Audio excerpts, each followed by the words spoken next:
નમસ્કાર વિદ્યાર્થી મિત્રો, ગુડ મોર્નિંગ, જય શ્રી કૃષ્ણ.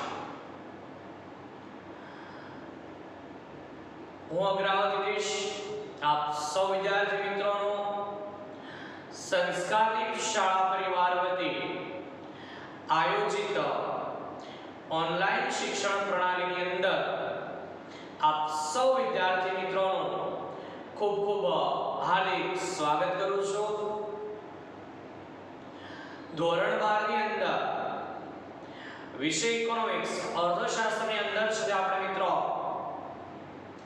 છેલ્લે લાસ્ટ વિડિયોની અંદર ચેપ્ટર નંબર 2 વૃદ્ધિ અને વિકાસ ના નિર્દેશકો એવો કંઈક પાઠની શરૂઆત કરી હતી અને મને યાદ છે ત્યાં સુધી આપણે એની પ્રસ્તાવના છે જે ભણ્યા. આવું કંઈ યાદ આવે છે મિત્રો? તો આજે છે આપણે આ વિડિયો લેક્ચરની અંદર એનાથી એક સવાલ આગળ વધીએ છીએ. આજનો છે આપણો નવો સવાલ શરૂ થાય છે મિત્રો. એ નવા સવાલથી છે આપણે સમજવાની શરૂઆત કરીએ છીએ. આજનો આપણો નવો સવાલ છે આર્થિક વૃદ્ધિનો અર્થ આપી તેની મર્યાદાઓ જણાવો. આજનો આપણો સવાલ છે આર્થિક વૃદ્ધિનો અર્થ આપી તેની મર્યાદાઓ જણાવો. હવે યાદ રાખજો મિત્રો, આ એક સવાલની અંદર આપણે બે સવાલ પૂછેલા છે કે આર્થિક વૃદ્ધિનો અર્થ અને બીજો સવાલ છે તેની મર્યાદા. હવે સૌપ્રથમ છે આપણે આ સવાલની પ્રસ્તાવનાથી સમજૂતી મેળવીએ છીએ. ત્યારબાદ છે આપણો અર્થ અને મર્યાદાઓ છે તે સમજીએ છીએ. તો પ્રસ્તાવનાથી છે મિત્રો આપણે શરૂઆત કરીએ. જોતા રહેજો.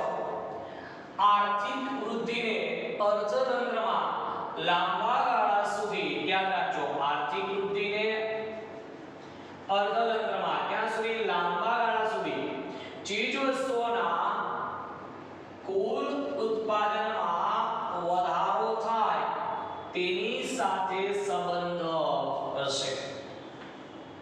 હવે ફરી કહું છું, આર્થિક વૃદ્ધિ છે કોઈ પણ દેશની અંદર મિત્રો આપણને ખબર કેમ પડે કે આર્થિક વૃદ્ધિ થઈ રહી છે? તો દુનિયાનો કોઈ પણ દેશનો અર્થતંત્ર હોય એમાં લાંબા સમયગાળા સુધી, લાંબો સમયગાળો એટલે કેટલો મિત્રો? તો કે 5 વર્ષથી લઈ અને 15 વર્ષ કરતા પણ વધારેનો સમયગાળો હોય તો તે સમયગાળાને લાંબો સમયગાળો કહેવામાં આવે છે. જો આ લાંબા સમયગાળા સુધી જેટલી ચીજવસ્તુઓ છે એ ચીજવસ્તુઓનું જે કુલ ઉત્પાદન છે પહેલા જેટલું ઉત્પાદન થતું હોય એના કરતા હવે એ ઉત્પાદનમાં વધારો થાય તો એનો અર્થ કેવો થાય કે એ દેશની અંદર આર્થિક વૃદ્ધિ થઈ રહી છે. બીજું કીધું છે આર્થિક વૃદ્ધિને રાષ્ટ્રીય આવક અને માથાદીઠ આવકમાં વધારો દર્શાવે છે.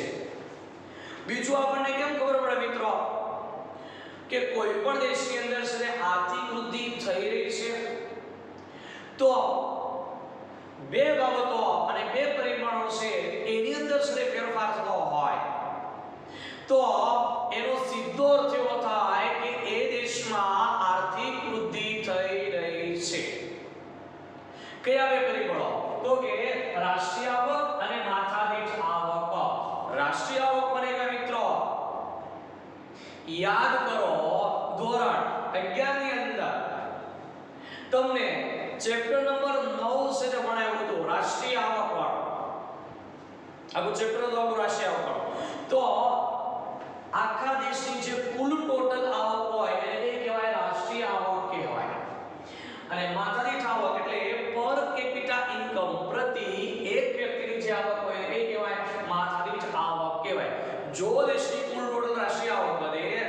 માથાદીઠ આવક વધે તો એનો અર્થ પણ એવો થાય કે તે દેશમાં આર્થિક વૃદ્ધિ થઈ રહી છે. એટલું જ નહીં, સાથે સાથે એવું કીધું છે કે આર્થિક વૃદ્ધિ માટે ઉત્પાદનના ચારેય સાધનો જમીન, બીજું મૂડી, ત્રીજું શ્રમ અને ચોથું નિયોજન. આ ચારેય સાધનોની જે ઉત્પાદકતા છે એ ઉત્પાદકતામાં વધારો જવાબદાર હશે. દુનિયાના કોઈ પણ દેશ હોય મિત્રો, એ કોઈ પણ દેશની અંદર જો રાષ્ટ્રીય આવક વધે, માથાદીઠ આવક વધે, તો એ રાષ્ટ્રીય આવક અને માથાદીઠ આવક વધે તો એનો સીધો અર્થ એવો થાય કે એ દેશના જે ઉત્પાદનના સાધનો છે, જમીન, મૂડી, શ્રમ અને નિયોજન શક્તિ, એ ઉત્પાદનના ચારે ચાર સાધનોની પહેલા કરતા જે ઉત્પાદન શક્તિ હતી, પહેલા એ જેટલું વસ્તુ કે સેવાનું ઉત્પાદન કરતા હતા એના કરતા હવે એ ઉત્પાદન કેવું થયું હોય, વધ્યું હોય, તો જ દેશના લોકોની રાષ્ટ્રીય માથાદીઠ આવક વધે અને રાષ્ટ્રીય આવક વધે. એટલા માટે એવું કહેવાય કે આર્થિક વૃદ્ધિ એ પરિમાણાત્મક પરિવર્તન ધરાવે છે. યાદ રાખજો મિત્રો, તફાવત આપણે ભણીશું આર્થિક વૃદ્ધિ અને આર્થિક વિકાસ વચ્ચેનો. તો એની અંદર પણ છે આ સમજૂતી આપેલી છે કે આર્થિક વૃદ્ધિ એ પરિમાણાત્મક હશે, જ્યારે આર્થિક વિકાસ એ ગુણાત્મક પરિવર્તન છે. હવે પરિમાણાત્મક એટલે કેવું? સંખ્યાત્મક. પરિમાણાત્મક એટલે કેવું મિત્રો? સંખ્યાત્મક. એટલે સંખ્યામાં જે વધારો થાય એને પરિમાણાત્મક કહેવાય, અને સંખ્યામાં વધારો થાય તેના માટે આર્થિક વૃદ્ધિ કહેવાય.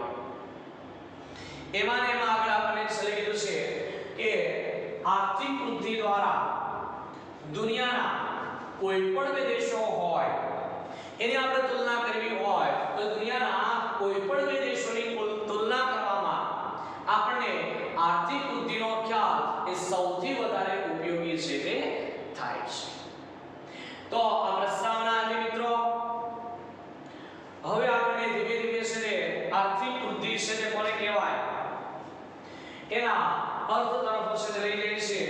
આપણે આર્થિક વૃદ્ધિના અર્થની સમજૂતી મેળવીએ છીએ. હવે યાદ રાખજો મિત્રો, આ જે અર્થ આપણને આપવામાં આવ્યો છે હેન્સન અને સાયમન કુઝનેર, આ બે અર્થશાસ્ત્રીઓ છે, એની વ્યાખ્યા છે. આપણને આ સવાલ એક્ઝામ ની અંદર ધ્યાન આપજો, હું સ્પષ્ટ બોલું છું, ક્લિયર? હજી એકવાર, આ આર્થિક વૃદ્ધિનો અર્થ આપો એવો સવાલ આપણને માર્ચ 2018 ની અંદર એક ગુણની અંદર શેમાં પૂછાયું છે? VSQ. VSQ ક્યાં પૂછાય મિત્રો? સેક્શન બી ની અંદર 1 માર્કમાં. કે આર્થિક વૃદ્ધિનો અર્થ આપો. એટલે શું? તો કે આર્થિક વૃદ્ધિ કોને કહેવાય? જો આપણને કોઈ પણ અર્થશાસ્ત્રનું નામ લઈને નહીં કીધું હતું, એટલે મિત્રો તમે કોઈ પણ વ્યાખ્યા બંનેમાંથી લખો તો ચાલે, 100% સાચી છે. પણ જો આપણે એમ કહ્યું કે હેન્સનની આર્થિક વૃદ્ધિની વ્યાખ્યા આપો તો મિત્રો આ હેન્સને આપેલી જ લખવાની હોય. જો સાયમન કુઝનેરની કે તો એની છે, પણ આર્થિક વૃદ્ધિમાં આવી રીતે પૂછાતું નથી. રેડી? યાદ રાખજો, માર્ચ 2018 માં આર્થિક વૃદ્ધિનો અર્થ આપો એવું આપણને 1 માર્કની અંદર વિભાગ બી માં પૂછાઈ રહ્યું છે. તો ચલો આપણે આર્થિક વૃદ્ધિ કોને કહેવાય એનો અર્થ છે તે સમજવાનો પ્રયત્ન કરીએ છીએ. મિત્રો નોટબુક લઈને બેસો તો પણ નો ડાઉટ, પણ એના કરતા મેં તમને કીધું છે ટેક્સ્ટ બુક, ચોપડી સાથે લઈને બેસો. જ્યાં જ્યાં મિત્રો ટીક માર્ક કરાવતો જાવ ત્યાં ત્યાં ટીક માર્ક કરું. રેડી? ઓકે, ચાલો. આર્થિક વૃદ્ધિ એટલે રાષ્ટ્રીય આવકનો વૃદ્ધિ દર અથવા વસ્તુઓ અને સેવાઓના કુલ ઉત્પાદન પ્રમાણમાં થતો વધારો. આર્થિક વૃદ્ધિ કોને કહેવાય મિત્રો? તો સૌથી પહેલા કીધું છે કે રાષ્ટ્રીય આવકનો વૃદ્ધિ દર. એટલે આપણા દેશની જે કુલ ટોટલ રાષ્ટ્રીય આવક હોય એમાં જેટલા ટકાના દરે વધારો થાય, 2% દરે રાષ્ટ્રીય આવકમાં વધારો થાય દર વર્ષે, 2.5% દરે દેશની રાષ્ટ્રીય આવકમાં વધારો થાય, 3% દરે રાષ્ટ્રીય આવક દર વર્ષે વધે કે 4% દરે જો રાષ્ટ્રીય આવકમાં વધારો થતો હોય તો એને એમ કહેવાય કે એ દેશમાં આર્થિક વૃદ્ધિ થઈ રહી છે. બીજું એવું પણ કીધું છે કે જો દેશની અંદર જેટલી ચીજવસ્તુઓ અને સેવાઓ, જેટલી કે પણ મિત્રો વપરાશી વસ્તુઓ, જીવન જરૂરી વસ્તુઓ હોય, વપરાશી વસ્તુઓ હોય અને મોજ શોખની વસ્તુઓ, એવા અલગ અલગ વસ્તુના 3 પ્રકાર પડે. અને સેવાઓ વાહન વ્યવહાર, સંદેશા વ્યવહાર, વીજળી, બેન્કિંગ, વીમો, આરોગ્ય, શિક્ષણ, સ્વાસ્થ્ય, આ બધું શું કહેવાય? સેવા કહેવાય. તો પહેલા જેટલી વસ્તુઓનું ઉત્પાદન થતું હોય, જેટલી સેવાનું ઉત્પાદન થતું હોય, એ વસ્તુ અને સેવાનું કુલ ઉત્પાદન વધે તો એનો સીધો અર્થ એવો થાય કે એ દેશની અંદર આર્થિક વૃદ્ધિ થઈ રહી છે. આવી આપણને કોણે વ્યાખ્યા આપી છે મિત્રો? હેન્સન નામના અર્થશાસ્ત્રીએ વ્યાખ્યા આપી છે. કોણે વ્યાખ્યા આપી છે? હેન્સન નામના અર્થશાસ્ત્રીએ. હેન્ડસમ નથી હો ભાઈ, જરા ધ્યાનથી સમજો, હું બોલું છું એ પણ સમજજો. લખેલું છે હેન્સન. રેડી? ઓકે. તો આ પહેલી વ્યાખ્યા હતી મિત્રો. બીજી વ્યાખ્યા આપે છે તેને જોઈએ છે. ચાલો. દેશની પ્રજાને વધુને વધુ કેવી વૈવિધ્યપૂર્ણ આર્થિક ચીજવસ્તુઓનો પુરવઠો પૂરો પાડવાની દેશની શક્તિમાં લાંબા ગાળા સુધી જે વધારો થાય એને શું કહેવાય મિત્રો? આર્થિક વૃદ્ધિ કહેવાય. આવું હું કહેતો નથી. આવી વ્યાખ્યા આપણને પણ આપી છે સાયમન કુઝનેક નામના અર્થશાસ્ત્રીએ આપી છે. કે આર્થિક વૃદ્ધિ કોને કહેવાય એની સમજૂતી જોઈએ છે સાયમન કુઝનેક ના મતે મિત્રો. દેશની પ્રજાને વધુને વધુ, જો દેશના જેટલા લોકો છે એ દેશના બધા જ લોકોને કેવી વધુને વધુ, થોડીક જ નહીં, લિમિટેડ જ નહીં, પરંતુ વધુને વધુ જેટલી જોઈએ એટલી વધારે ને વધારે વસ્તુઓ, પછી વસ્તુ વધારે જ પૂરી પાડવાની કેવી વૈવિધ્યપૂર્ણ, અલગ અલગ. જોજો આર્થિક ચીજ વસ્તુઓનો એટલે કે મિત્રો ટીવી હોય, મોબાઈલ હોય, ફ્રીજ હોય, ફિલ્ટર હોય કે ઘણું બધું, તો આ વસ્તુઓ બને એટલે ને વધારે દેશના લોકોને પૂરી પાડવાની, ખાલી વધારે ને પૂરી પાડવાની, પાછી કેવી વૈવિધ્યપૂર્ણ, એમાં પણ વિવિધતા હોવી જોઈએ. એક ને એક વસ્તુ નહીં. કેમ? તો એ એકની જ વસ્તુથી લોકો કંટાળી જાય, લાંબા સમયગાળા સુધી ઉપયોગ કરવો ગમે નહીં, વપરાશ ન કરે. એટલે એ પાછી નકરી વધુ જ વસ્તુ નહીં પૂરી પાડવાની, એ વસ્તુમાં નવીનતા લાવવાની. રંગ, રૂપ, કદ, આકાર, વજન, સ્વાદ, ગુણવત્તા, પેકિંગ, આવા કોઈ પણ રીતે છે અલગ અલગ. જો આપણને ફ્રીજ હોય તો એક જ કલરનું મળે છે, એક જ ફેસિલિટી વાળું મળે છે. એસી હોય તો એક જ કંપનીનું એસી મળે છે, એક જ ડિઝાઇનનું એસી મળે છે. ટીવી હોય, ટુ વ્હીલરો હોય, મોબાઈલ હોય, તો શું આ તમને મને એક જ કલરનું, બ્લેક તો બ્લેક, વ્હાઈટ તો વ્હાઈટ નહીં, ઘણા બધા. આ ચીજ વસ્તુનો પુરવઠો પૂરો પાડવાની દેશની જેટલી શક્તિ પેલા હોય, જેટલી ક્ષમતા હોય એના કરતા હજી છે એ દેશના લોકોને વધારે વસ્તુ પૂરો પાડવાની અને વૈવિધ્યસભર વસ્તુ પુરવઠોનો પૂરો પાડવાની દેશના અર્થતંત્રની ક્ષમતા લાંબા સમયગાળા સુધી વધે. જો લાંબો સમયગાળો એટલે કેટલો? મેં તમને કીધું તેમ છતાં કહું છું 5 વર્ષથી લઈને 15 વર્ષ સુધી દેશની જો વસ્તુનો પુરવઠો પૂરો પાડવાની ક્ષમતા, કેપેસિટી વધે તો એવું કહેવાય કે દેશમાં આર્થિક વૃદ્ધિ થઈ રહી છે. આ વ્યાખ્યા મિત્રો કોણે આપી છે? સાયમન કુઝનેટ નામના અર્થશાસ્ત્રીએ. બેમાંથી કોઈ પણ એક વ્યાખ્યા તમને આવડે તમે છે તે લખી શકો છો, 1 માર્કની અંદર પૂછાય છે. રેડી? તો આ છે મિત્રો આર્થિક વૃદ્ધિના ખ્યાલની પ્રસ્તાવના. આ છે આના બંને અર્થ. હવે આવી જઈએ છીએ આપણો ત્યાં પ્રશ્નનો નેક્સ્ટ સવાલ. આમાંનો તો તે અડધો પૂરો થયો, અડધો હજી બાકી રહ્યો કે આર્થિક વૃદ્ધિના ખ્યાલની મર્યાદાઓ. તો અહીંયા આપણને આપેલું છે આર્થિક વૃદ્ધિના ખ્યાલની મર્યાદાઓ.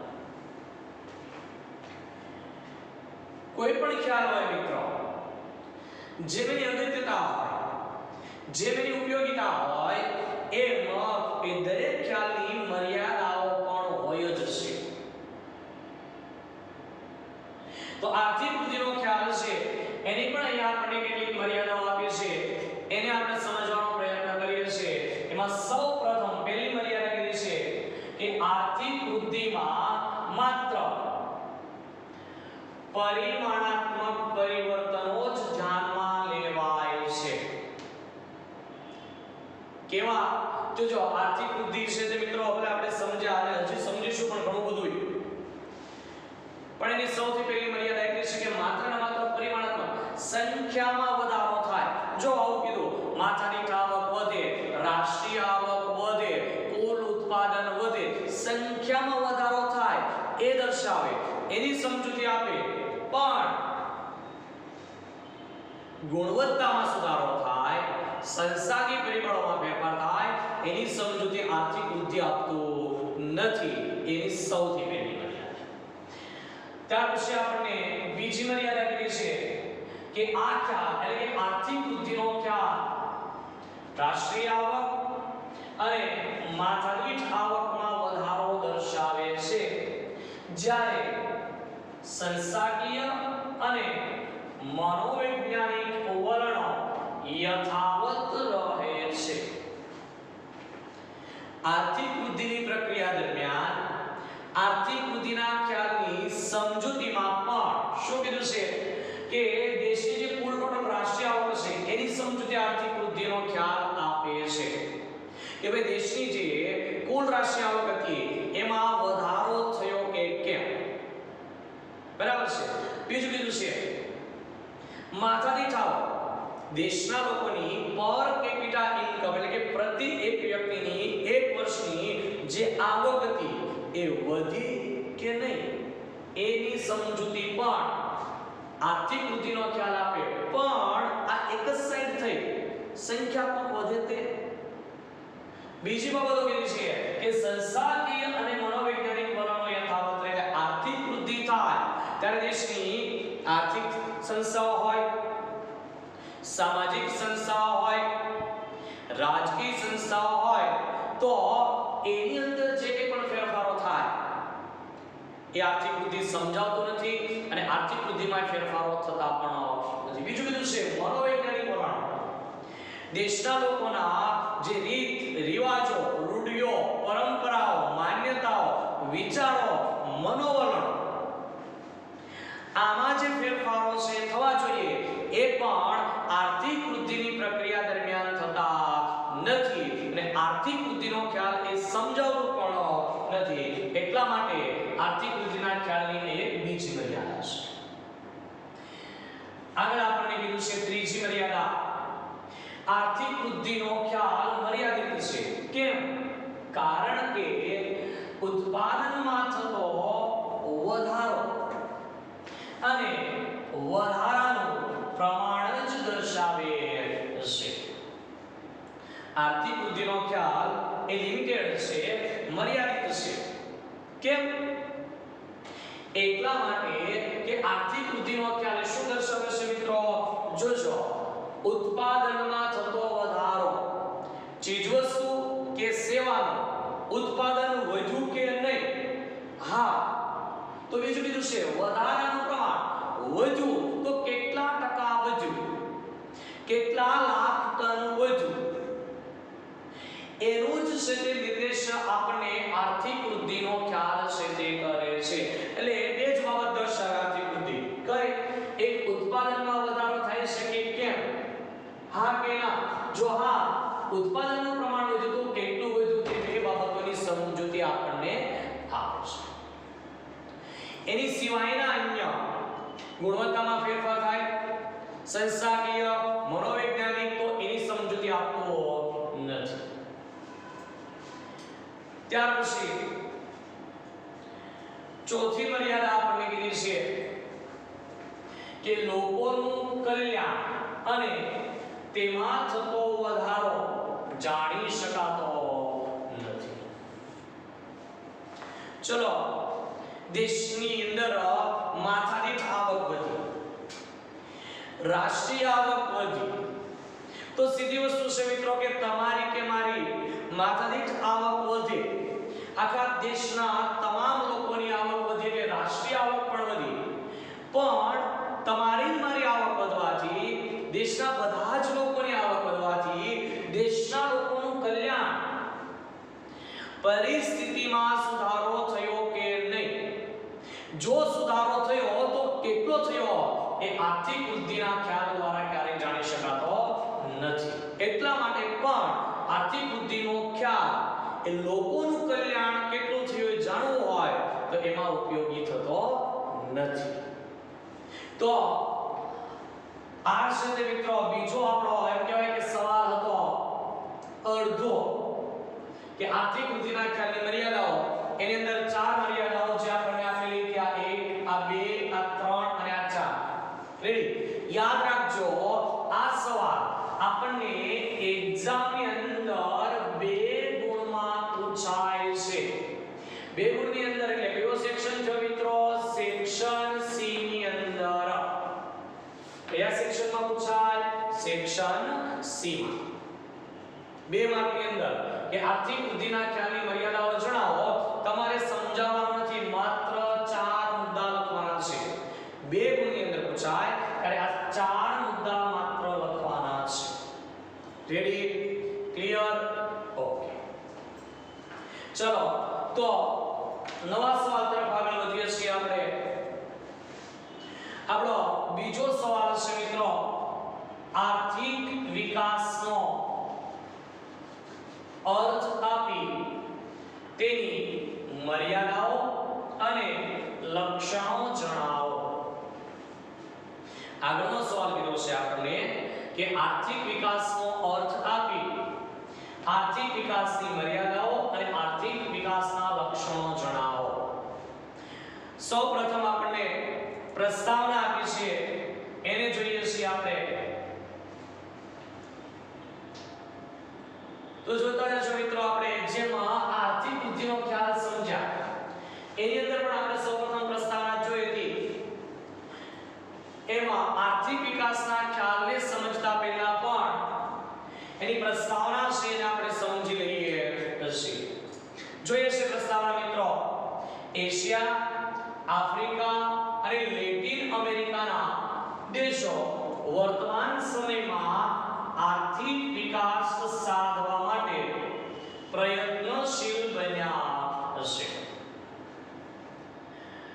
એટલે એવું કહેવાય મિત્રો કે આજે કેટલાક દેશો એના દેશની અંદર પણ વિકાસ થાય એવો પ્રયત્ન કરી રહ્યા છે જે દેશોએ આની પહેલા ક્યારે આર્થિક વિકાસ કરવા માટે પ્રયત્ન નહીં કરતા હતા એ પણ હવે પ્રયત્ન કરવા લાગ્યા. એની અંદર એશિયાના દેશો, આફ્રિકાના, લેટિન અમેરિકાના દેશો પણ સામેલ છે.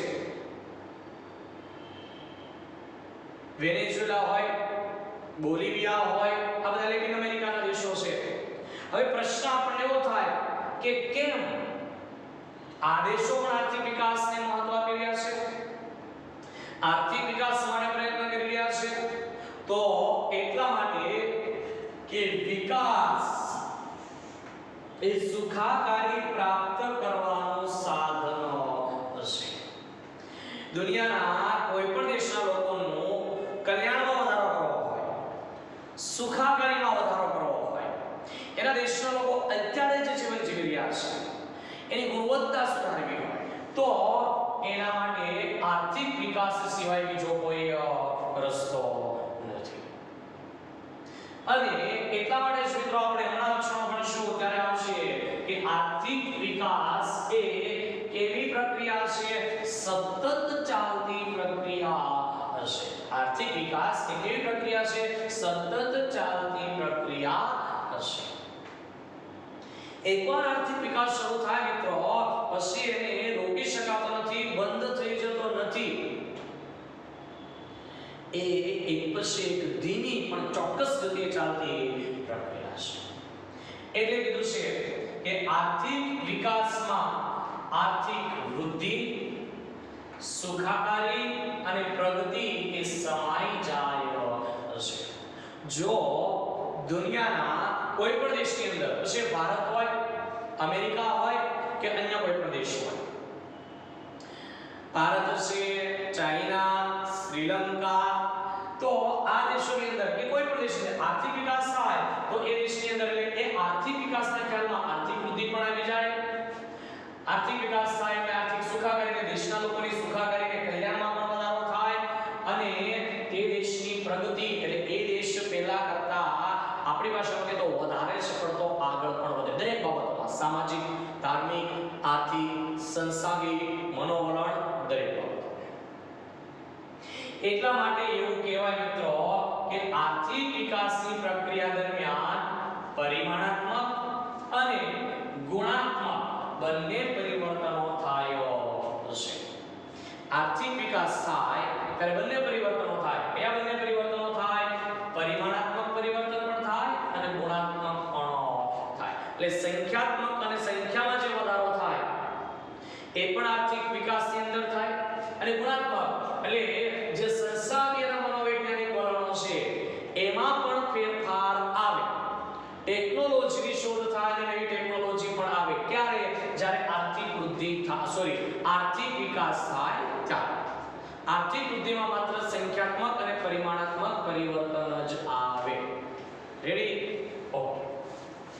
જોજો, આર્થિક વિકાસની પ્રક્રિયા દરમિયાન રાષ્ટ્રીય આવકનું જે માળખું છે એ રાષ્ટ્રીય આવકનું માળખું પણ બદલાય છે. દુનિયાના કોઈ પણ દેશની અંદર આર્થિક વિકાસ થાય તો રાષ્ટ્રીય આવકનું જે માળખું હોય કેવું થઈ જાય? ચેન્જ થઈ જાય, બદલાય છે. કેવી રીતે? એટલે કે દેશની કુલ ટોટલ રાષ્ટ્રીય આવક હોય એ કુલ ટોટલ રાષ્ટ્રીય આવકમાં ત્રણ ક્ષેત્રો, કૃષિ ક્ષેત્ર, બીજું ઉદ્યોગ ક્ષેત્ર, ત્રીજું સેવા ક્ષેત્ર, આ ત્રણ ક્ષેત્રનો જેટલો હિસ્સો હોય, ટકાવારી ફાળો હોય એમાં બદલાવ આવે, ફેરફાર આવે. કેવી રીતે? જો, જેમ કે રાષ્ટ્રીય આવકમાં ખેતી ક્ષેત્રનો હિસ્સો ઘટતો જાય છે, જ્યારે ઉદ્યોગ અને સેવાનો હિસ્સો વધે છે. દુનિયાના કોઈ પણ દેશની અંદર મિત્રો આર્થિક વિકાસ થાય તો આર્થિક વિકાસની પ્રક્રિયા દરમિયાન દેશની કુલ રાષ્ટ્રીય આવકમાં જે ખેતી ક્ષેત્રનો હિસ્સો ફાળો વધારે હોય એ કેવો થતો જાય? વિકાસ થાય તેમ ધીમે ધીમે છે તે ઘટતો છે. જ્યારે બાકીના બે ક્ષેત્ર કયા? ઉદ્યોગ ક્ષેત્ર અને સેવા ક્ષેત્ર, એનો હિસ્સો પહેલા કરતા કેવો થાય? વધતો જાય. કેમ? તો કે આર્થિક વિકાસ થાય તો એ આર્થિક વિકાસની પ્રક્રિયા દરમિયાન દેશમાં નવા ઉદ્યોગો સ્થપાય અને સેવા ક્ષેત્રનો પણ વિકાસ થાય. એટલા માટે ઉદ્યોગ અને સેવાનો હિસ્સો વધે અને ખેતીનો હિસ્સો ઘટે છે. આ ઉપરાંત આર્થિક વિકાસ થવાથી પ્રચ્છન્ન બેકારી છે, પ્રચ્છન્ન બેકારીમાં ઘટાડો થાય, આધુનિક ટેકનોલોજીનો ઉપયોગ થાય એટલે સમય અને ખર્ચ છે એનો પણ બગાડ ઓછો થાય છે.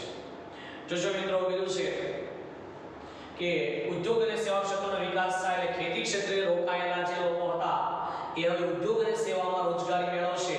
એટલે પ્રચ્છન્ન બેરોજગાર લોકો હતા એનું પ્રમાણ, એની સંખ્યા કેવી થઈ જશે? ઘટી જશે.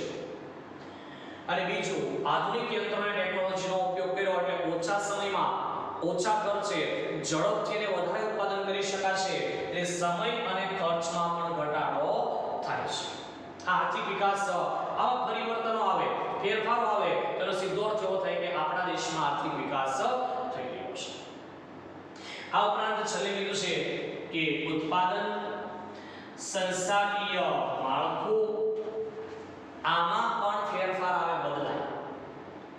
દુનિયાના કોઈ પણ દેશમાં, પછી ભારત હોય કે કોઈ પણ હોય, ભારત હોય, પાકિસ્તાન હોય, ચાઇના હોય, શ્રીલંકા હોય, આ કોઈ પણ દેશની અંદર આર્થિક વિકાસ થાય મિત્રો તો ઉત્પાદન વધારો ઘટાડો થાય, ઉત્પાદનનું માળખું, સંસ્થાકીય માળખું પણ બદલાય. એટલું જ નહીં, સાથે સાથે દેશની અંદર એવી કેટલીક સમસ્યાઓ જેવી કે ગરીબી, બીજું બેકારી એટલે બેરોજગારી, અને ત્રીજું કીધું છે આર્થિક અસમાનતામાં પણ શું થાય, ઘટાડો થાય. જેમ જેમ દેશનો વિકાસ થતો જાય તેમ તેમ દેશમાં ગરીબી પણ ઘટે, બેકારી એટલે બેરોજગારી પણ ઘટે, અને આર્થિક અસમાનતા પણ ઘટે છે.